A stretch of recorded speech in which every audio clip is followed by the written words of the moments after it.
सबसे बड़ा सवाल लिखा है कि अब बड़ा सवाल, सब लोग ठीक?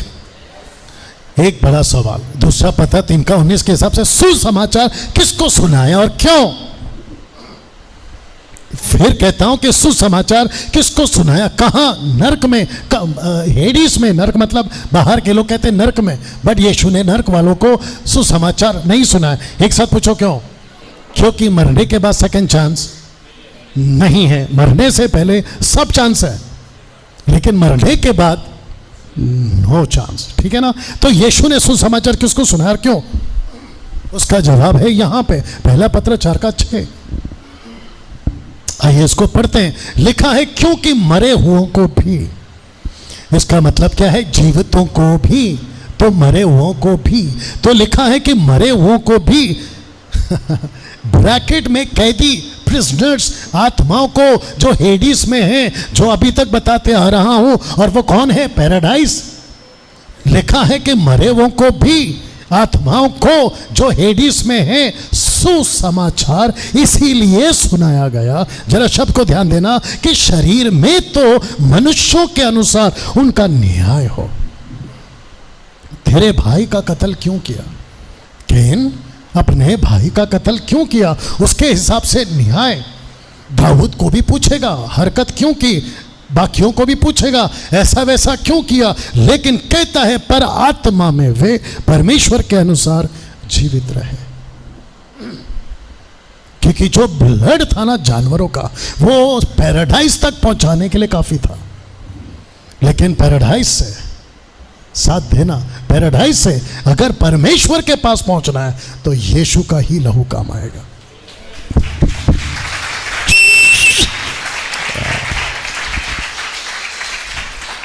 बहुत ध्यान से सुनना, क्योंकि जो लैंग्वेज हम पढ़ते हैं वो हिंदी है, जो लैंग्वेज हम पढ़ते हैं वो इंग्लिश है, लेकिन लिखा है कि सुसमाचार। अगर आपने यहाँ पे फोकस किया होगा, मैंने इसको स्टार दिया है। क्यों? क्योंकि जो वर्ड यहाँ पे यूज किया गया सुसमाचार के लिए, वो गॉस्पेल नहीं है,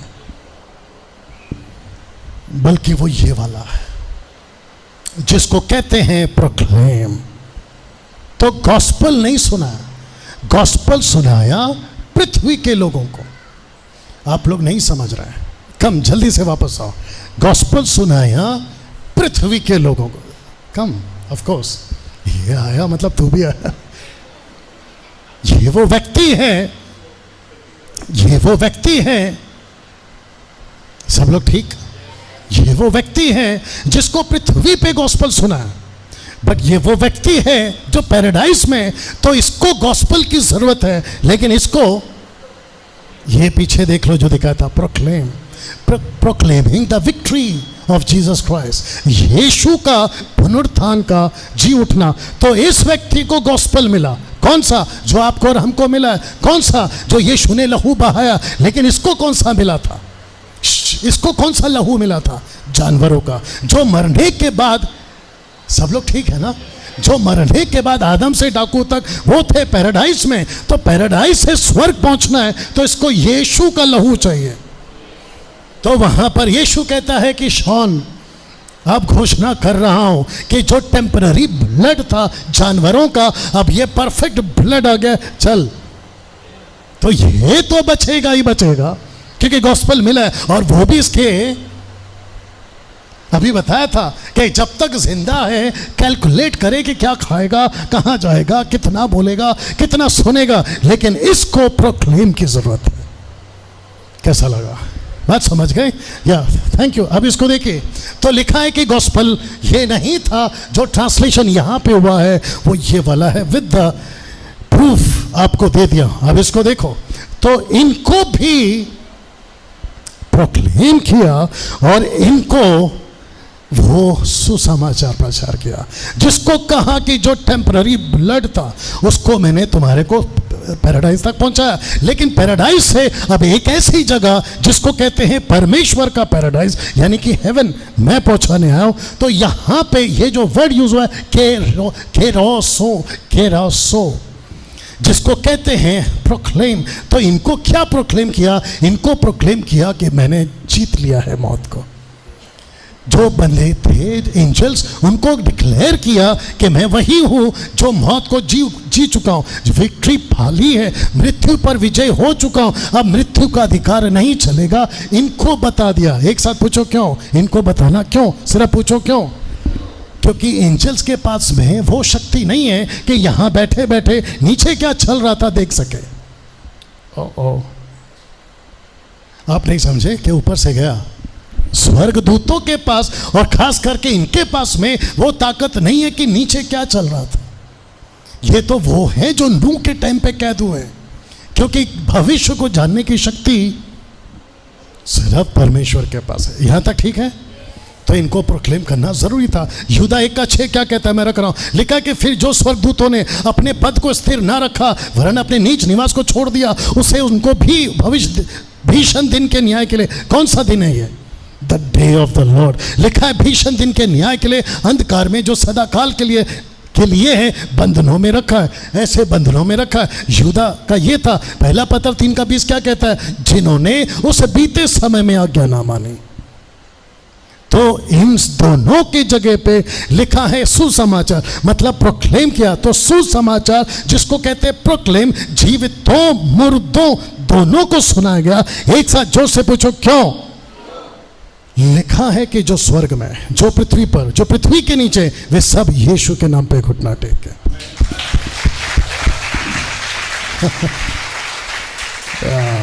इफिसियों 4:8-10 सब लोग ठीक है? क्या बंद कर दूं या अभी थोड़ी देर में होगा? लेकिन सब लोग ठीक है? Okay, cancel. कैसा लग रहा है? बिल्कुल सही जवाब चाहिए।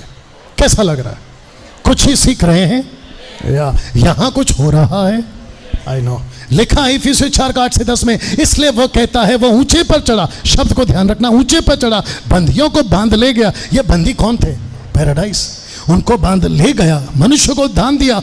उसके चढ़ने से क्या पाया जाता है? केवल यह कि वो पृथ्वी की निचली जगहों में उतरा भी था। इसको भी ध्यान रखना, जो ऊपर जो उतर गया नीचे, ये वही है जो सारे आकाश से ऊपर चढ़ भी गया कि सब कुछ को परिपूर्ण करे। अब इसको सुनो, तू ऊंचे पर चढ़ा।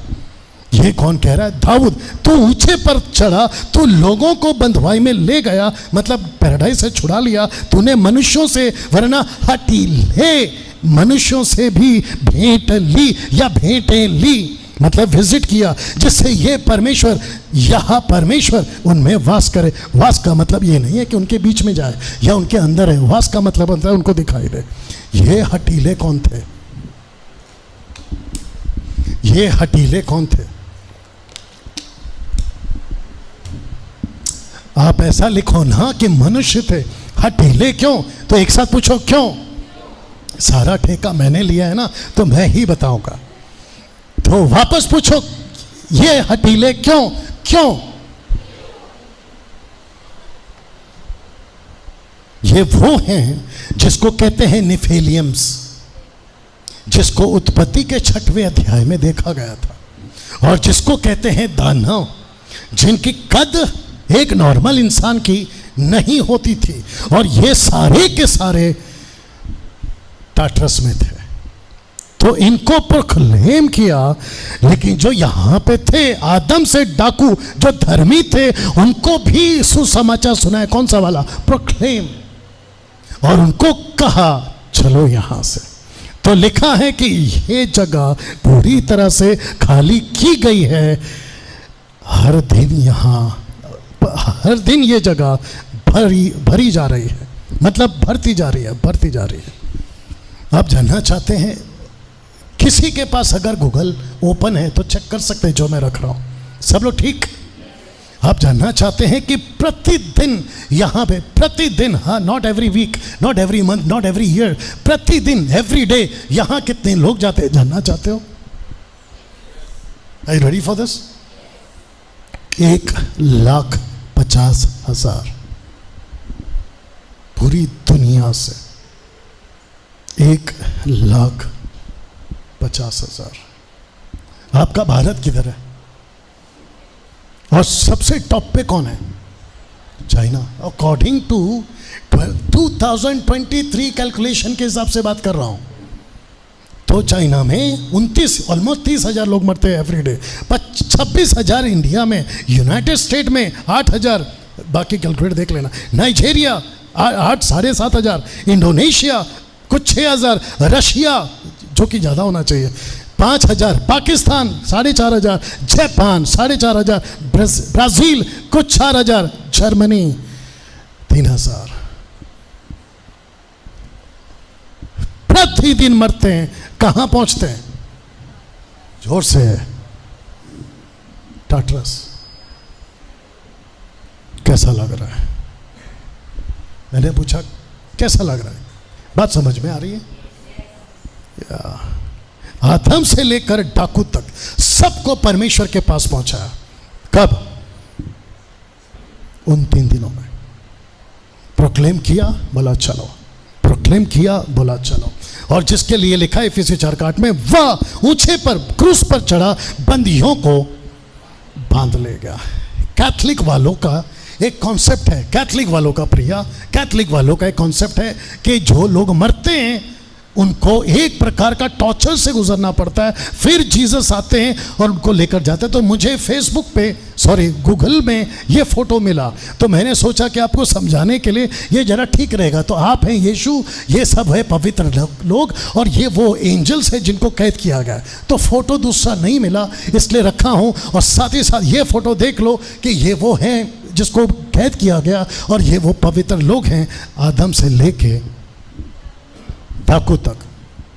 अब एक इंटरेस्टिंग पार्ट, सब लोग ठीक? अभी तक पैराडाइज ऊपर था कि नीचे? अगर आपने गौर किया होगा, मैं आपको कहते आ रहा था ना, इसको ध्यान रखो। पैराडाइज अभी तक डाकू तक नीचे था कि ऊपर? जोर से, पक्का? ओके, सही जवाब। लेकिन जो परमेश्वर का पैराडाइज है वो ऊपर है। ओके, प्रूफ चाहिए। लीजिए, प्रकाशित वाक्य 2:7 विद द ओरिजिनल मैन्युस्क्रिप्ट लिखा है आपके बिल्कुल ठीक साइड में, लिखा है कि जिसके कान हो वह सुन ले कि आत्मा कलीसियाओं से क्या कहती है। जो जय पाए, मैं उसे जीवन के पेड़ में से, जो परमेश्वर के स्वर्गलोक में जिसको कहा गया है पैराडाइज। तो जो पैराडाइज था डाकू तक, वो था नीचे। जो परमेश्वर का पैराडाइज है वो है ऊपर। वाह, आप नहीं समझे? तो जो डाकू तक मरते थे वो उस पैराडाइज में जाते थे। जो डाकू के बाद मरे हैं वो सब ऊपर। तो जब कल को आप मरोगे, जो कि मैं नहीं चाहता, लेकिन कहीं ना कहीं वजह से अगर आप मर गए तो आप नीचे की तरफ नहीं जाओगे, ऊपर की तरफ जाओगे।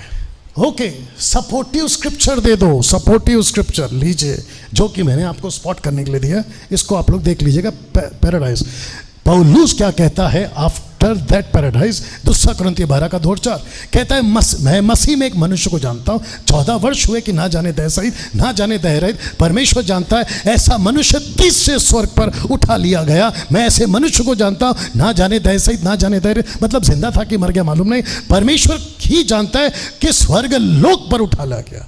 स्वर्ग लोक, तो परमेश्वर के 30वें स्वर्ग को ये परमेश्वर का स्वर्ग लोक कहता है। और ये दोनों का ट्रांसलेशन आपके बीच में रख दिया। ये है हेवन और ये है पैराडाइज, जो कि नीचे नहीं ऊपर है। आदम से डाकू तक पैराडाइज था नीचे। और इसका प्रूफ दे रहा हूं। याकूब को जब पता चला अब्राहम का बेटा इसहाक का बेटा याकूब का एक बेटा जोसेफ, जब पता चला जो कि जिंदा था कि वो मर गया, तो याकूब ने कहा था, कहता है मैं अधलोक में उतर जाऊंगा। तो वचन को पढ़िए 37 का 35 में, और वह यही कहता रहा, मैं तो विलाप करता हुआ अपने पुत्र के पास अधलोक में उतर जाऊंगा। कहाँ उतर जाऊंगा? नीचे। तो फिर से कह रहा हूं कि आदम से लेकर डाकू तक पैराडाइज कहां था? अब इसको पढ़िए, प्रकाशित वाक्य 14:13। और मैंने प्रकाशित वाक्य 14:13, रेवलेशन 14:13 कहता है, मैंने स्वर्ग से यह शब्द सुना, लिख कि जो मुर्दे प्रभु में अब कॉन्टेक्स्ट में मरते हैं, अब से धन्य है। आत्मा कहता है हाँ, क्योंकि वे अपने परिश्रम से विश्राम पाएंगे उनके कार्य के अनुसार, या उनका कार्य उनके साथ हो जाएगा। और जॉन ने क्या देखा? स्वर्ग में द्वार खुला है। आप ये पढ़ सकते हैं, स्वर्ग में द्वार खुला है। तो जो विश्वासी मरते हैं वो कहाँ जाते हैं? पैराडाइज, ऊपर का पैराडाइज, नॉट हेवन, क्योंकि हेवन जाएंगे the day of the Lord के टाइम पे। लेकिन जो अविश्वासी मरते हैं वो कहाँ जाएंगे? कहाँ है वो? नीचे। नाम क्या है? और जो वहां गया वापस नहीं आ सकता। वहां पड़े पड़े दिलीप, वहां पड़े पड़े आपको यहां की जीवन बहुत याद आएगी। अगर चले गए तो जो यहां पे लगता है ना कि उसने मेरे ईगो को हट किया, उसने मेरी बुराई की, उसने मेरे पीठ पीछे ऐसा बोला, आपको वहां ये सब मायने नहीं रखेगा। बाप रे, ये अंत में तो आ गया हूं, आपकी तसल्ली के लिए रख रहा हूं, लेकिन इसको बोल के खत्म करता हूं। सब लोग ठीक है? जितना हो सकता है 50 साल जियोगे आप। कैलकुलेट किया था ना यहाँ पे 50 साल। ये 50 साल अगर आपने कैलकुलेट नहीं किया अपने लिए, गई भैंस पानी में। यहां पति से झगड़ रहा है, पत्नी से झगड़ रहा है, माँ बाप से झगड़ रहा है, बच्चे से झगड़ रहा है, पास्टर से झगड़ रहा है, चर्च से झगड़ रहा है, सड़क पे झगड़ रहा है, पार्किंग पे झगड़ रहा है, लिफ्टमैन, वॉचमैन, दूध वाला, पता नहीं कौन कौन वाला। वहां कोई काम नहीं आएगा। वहां पड़े पड़े ऐसा लगेगा अगर काश 50 साल, मेरा हाथ ऐसे करके देख लो, कैलकुलेट किया होता, अगर 50 साल को मैंने प्लान करके जिया होता, मैं यहां कभी नहीं पहुंचता। यहां तक ठीक है? आ गया अंत। खुश? आ रहा हूं। अब अंत में एक बात, इन 3 घटनाओं को समझिए। कौन सी घटना? नंबर 1 लिखा है दूसरा पता 2:4, क्योंकि जब परमेश्वर ने उन स्वर्गदूतों को जिन्होंने पाप किया नहीं छोड़ा, बोल सकते हैं जोर से, नहीं छोड़ा, पर नरक में, हेडिस में, टाटरस में भेजकर अंधेरे कुंडों में डाल दिया ताकि न्याय के दिन बंदी रहे। तो लिखा है नहीं छोड़ा। फिर से बोलो, नहीं छोड़ा। दूसरा लिखा है नूह के वक्त में प्रथम युग के संसार को भी जोर से नहीं छोड़ा, वरना नरक में, वरना भक्तिहीन संसार पर महाजल भेजकर धर्म के प्रचारक नूह समेत 8 व्यक्तियों को बचा लिया। तो यहां पे भी जोर से नहीं छोड़ा, यहां पे भी नहीं छोड़ा। इसको देखो, सदोम और अमोरा, दूसरा पता 2:6, सदोम और अमोरा के नगरों को विनाश का ऐसा दंड दिया, उन्हें भस्म करके राख में मिला दिया, ताकि वे आने वाले भक्तिहीन लोगों की शिक्षा के लिए दृष्टांत बने। तो इसको जोर से नहीं छोड़ा, इसको नहीं छोड़ा, इसको भी नहीं छोड़ा। तीनों का फैसला तुरंत किया। लिखा है इन तीनों घटनाओं का तुरंत फैसला कर दिया। तो आज क्यों रुका हुआ है? आप नहीं समझे? तब की तुलना में तो पाप आज ज्यादा है। उत्पत्ति 6 में दानव के टाइम पे पाप था, आज ज्यादा है। नूह के टाइम पे पाप था, आज ज्यादा है। सदोम और गमोरा के टाइम पे पाप था, जोर से, आज ज्यादा है। तो फिर प्रश्न उठता है, ये रुका हुआ क्यों है? कोई गैस कर सकता है? वहां पे तुरंत फैसला किया, कोई तारीख नहीं, तारीख पे तारीख, कोई तारीख नहीं, कल मिलो, परसों मिलो, बाद में देखता नहीं, तुरंत फैसला। आग आती थी खत्म करता, जमीन फटती थी खत्म कर देता, यस और नो। तो क्वेश्चन है आज क्यों रुका हुआ है? जानना चाहते हो? इसका भी प्रकाशन पत्रस को ही मिला है, इसका भी प्रकाशन पत्रस को मिला है। तो दूसरा पत्रस 3:9 कहता है, प्रभु यीशु, ब्रैकेट में यीशु है, प्रभु अपनी प्रतिज्ञा के विषय में देर नहीं करता, जैसी देर कितने लोग समझते हैं, पर तुम्हारे विषय में। एक साथ पूछो, क्यों नहीं चाहता कि कोई नाश हो? वाह नहीं चाहता कि कोई नाश हो, वरना यह है कि सबको, ब्रैकेट में हर जाति को, मन फिराव का मौका मिले। काश यीशु और 30-40 साल तक ना आए, और 500 साल तक ना आए। आपको पता है क्यों? क्योंकि आपके जो लोग हैं ना अभी तक, जिनका उद्धार नहीं हुआ है, उनका उद्धार हो जाए। लेकिन सोच के देखिए, मैं सबकी बात कर रहा हूं, मैं खुद को भी जोड़ रहा हूं, सोच के देखिए अगर 50 साल पहले आ जाते तो। अभी क्या चल रहा है? 2023।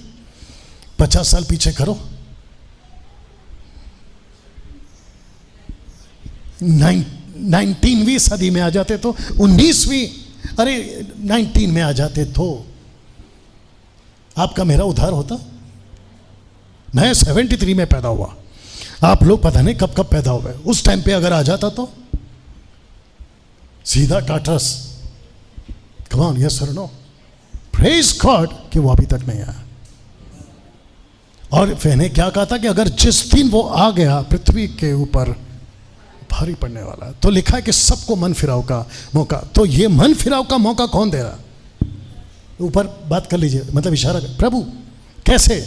लिखा है तो एक तरफ प्रभु धीरज धरे हुए, दूसरी तरफ सुसमाचार सुनाने का काम चलते जा रहा है। अब इसको पढ़ो और फिर ये भी हो रहा है। पूछो क्या? सिर्फ पूछो क्या?